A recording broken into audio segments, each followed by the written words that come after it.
Part 2, Chapter 7. Fastest Bible Study Method to Grasp God-Intended Meaning. The quickest Bible study method to unlock the original God-intended significance of Scripture is through mastering biblical Hebrew words with no fuss. This breakthrough Bible study method is easier than you think, takes less time, and all the Bible study tools are freely available online. So if you want to understand what consciousness and mind are, give it a chance. Follow the Bible study through the next few chapters, and you'll definitely reach that goal. Let's jump right in. Go to unlockbiblemeaning.com, the only Bible study method online 24/7, 365 free toolkit we'll need to reach the explanation. Find Genesis 2, verse 7. We could switch using the drop-down menu on the right to either Strong's Concordance or the Interlinear Bible. Now choose the latter. You probably don't know Hebrew, but maybe you want to learn it, which is commendable. But it isn't easy, starting with a brand new alphabet that reads from right to left. You'll be reading letter by letter, like a 3-year-old, for months. It'll take you years of struggle, energy, and lots of dollars, pounds, euro, and yen if you take a course. Furthermore, realize that Hebrew scholars disagree with the meaning of Hebrew scriptures anyway. So frankly, you're not much further ahead using such a Bible study method in your quest to unlock Bible meaning. I suggest you give this unique Bible study method a try. Notice, reading from right to left, and breathed into his nostrils the breath of life. In English, we have the word breathe twice, breathed and the breath. Now, compare the two Hebrew words, vayifach and nishmat. It's not rocket science to see they are not the same. The Strong's numbers H5301 and H5397 confirm this fact. See how easy that was? The same English word, breath, is, in fact, two different Hebrew words. What you've discovered is essential for understanding the limits of translations, and therefore your comprehension of the God-intended meaning. That's the reason you need this easy-to-apply Bible study method to unlock the original meaning of Scripture. Let's continue with a search for the Bible expression, breath of life. There are 4 instances. This time, we'll use Strong's to compare the numbers. Only Genesis 2, verse 7 has 5397. The other 3 have H7307, although Genesis 7, verse 22 has both H7307 and H5397 for breath. So what's going on here? Somewhere there's a translation anomaly, and you cannot detect this in English. Furthermore, from a humankind point of view, we're discussing the most fundamental aspect of what a human is, the breath of life. Have you ever heard of this dilemma, let alone a solution? No wonder nobody knows what a human is and what consciousness and mind are. But you will find clear definitions. We've identified an enormous translation problem with one of the most fundamental Bible concepts, the breath of life. One English word, breath, translated from 3 different Hebrew words, H5397, H5301, and H7307. We will clear up this dilemma. For now, let's summarize the Bible study method we'll use throughout this book to arrive at the God-intended original meaning of the breath of life and many other biblical concepts. 4-step biblical Hebrew word mastery. We'll use breath of life in Genesis 2 verse 7 to illustrate the efficiency and validity of the Bible study method. Click on H5397, breath, in Genesis 2 verse 7, and the corresponding Strong's reference displays in the right column. H is for Hebrew, like G is for Greek, and it's the 5,397th alphabetically listed word among the 8,674 unique Hebrew words used to compose the Old Testament. First, the first part of Strong's reference always presents the Hebrew, the alliteration, and pronunciation. Then Strong's annotation, his summary after his study of the meaning of this word. Second, the second part starts with a bold KJV for King James Version, followed by all the English language translations the KJV Bible scholars rendered that one Hebrew word. On occasion, you'll also see a little X and plus signs, which are words in the Authorized and Revised versions, including the American variations. For our word breath, H5397, the English translations are blast, breath, inspiration, soul, and spirit. 5 different English translations. Some Hebrew words have 50 and more renderings. This brings us to the 4-step Bible study method. The first step, one for all. The first step is one Hebrew word can have multiple meanings. Our Hebrew word neshama, H5397, has 5 translations, that is, 5 meanings. Why not one for one? Many think it's simply a matter of finding the best translation word for word and substituting that English word every time we see the Hebrew one.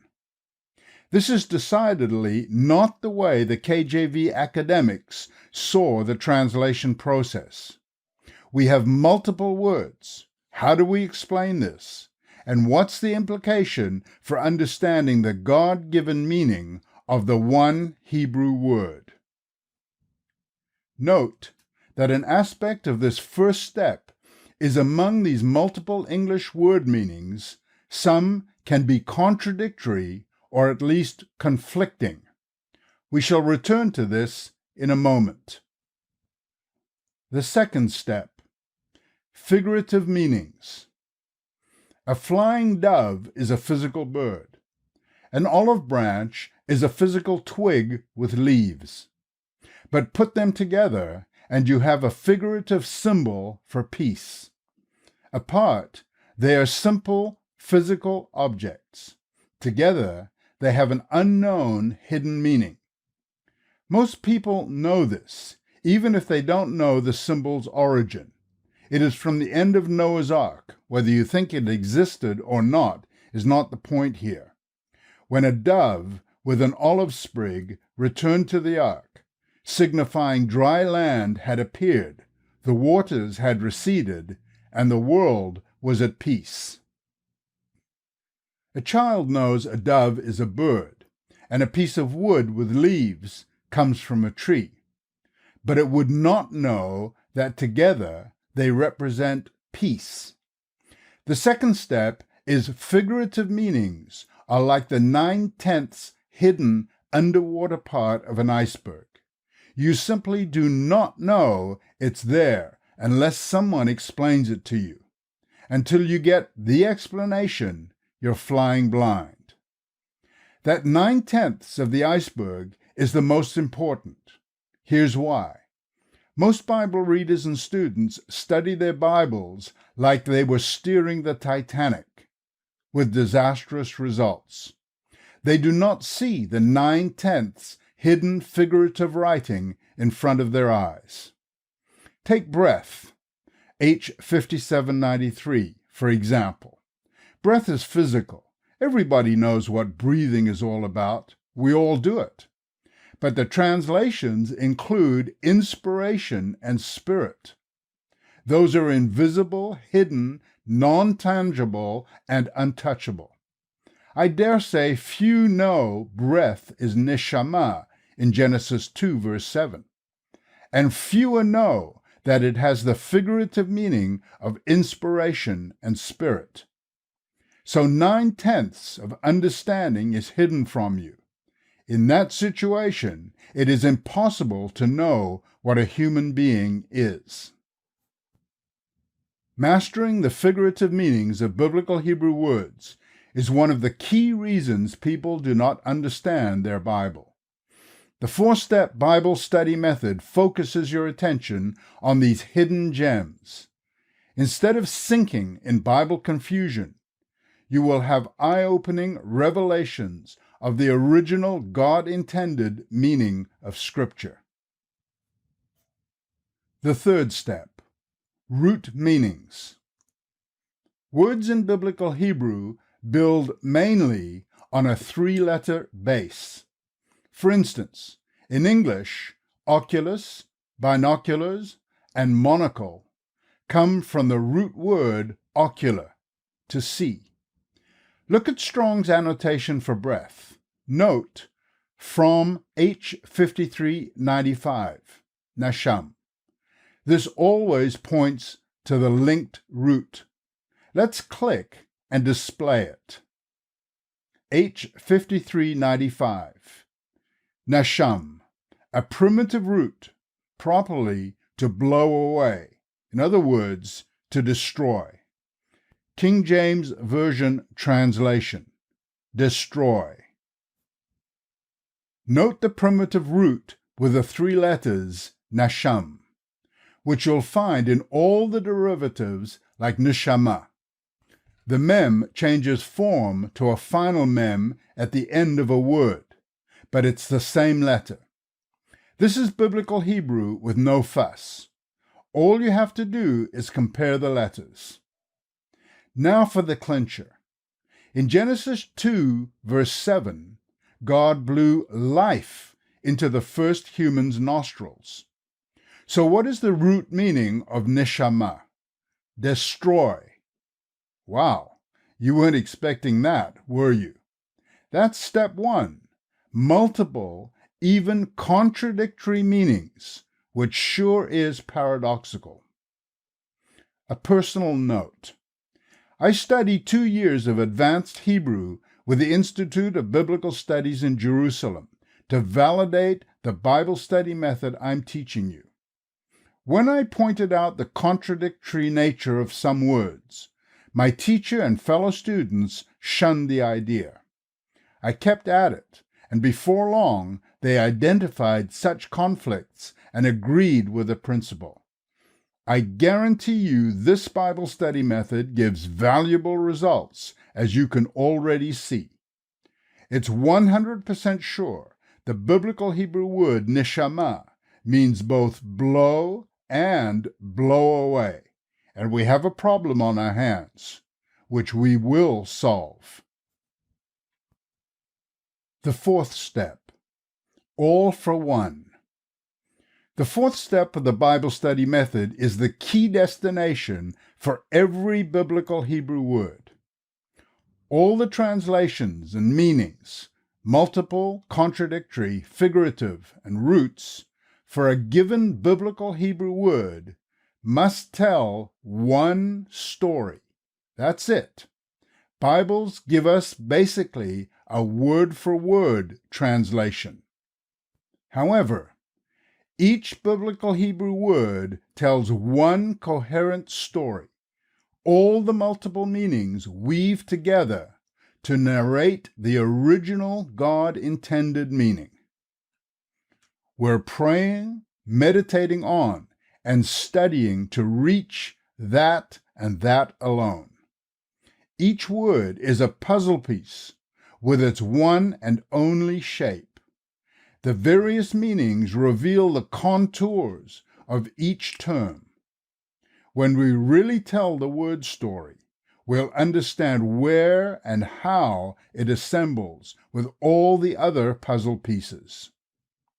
Religious and theological confusion comes from an incomplete understanding of the pieces and forcing them into the wrong place. This Bible study method, the explanation uses for all its Bible commentaries, narrates the word stories and assembles them with adjoining words until we build the complete puzzle, giving us the God-intended meaning of His purpose for the universe and humankind. In chapter 1, I asked 10 questions about Genesis 2 verse 7, and asserted religion and scholarly theology can't and don't answer them. Neshama, giving and destroying life, is the critical piece of our puzzle.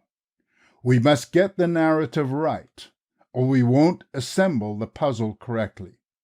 This image represents the answers to all those questions. This book, Mind-Body Problem Solved, narrates the exciting stories of each biblical Hebrew word and assembles them into the God-intended original message of Scripture. Next, we will reveal the contours of Neshama and explain why it's both a giver and snuffer of life. We'll then reach coherent completeness, illustrated by the image, full definition, mind, body, consciousness.